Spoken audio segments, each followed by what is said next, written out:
આહવા તાલુકાના આહવા ગ્રામ પંચાયત વિસ્તારમાં વિકાસ કામોને લઈને સવાલો ઉભા થયા છે. દીપદર્શન શાળાના પાછળ બનાવવામાં આવેલ આરસીસી રોડ અંગે સ્થાનિકોમાં ચર્ચા ચાલી રહી છે. ગ્રામજનોએ આક્ષેપ કર્યો છે કે એક જ રોડ 2 થી 3 વખત બનાવવામાં આવ્યો છે,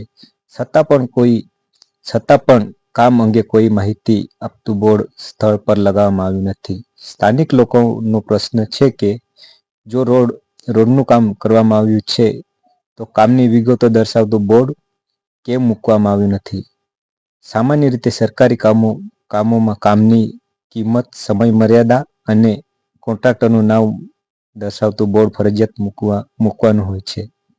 ગ્રામજનોએ માંગ કરી છે કે સંબંધિત અધિકારીઓ આ મુદ્દે તપાસ કરે અને જાહેરમાં સ્પષ્ટતા આપે.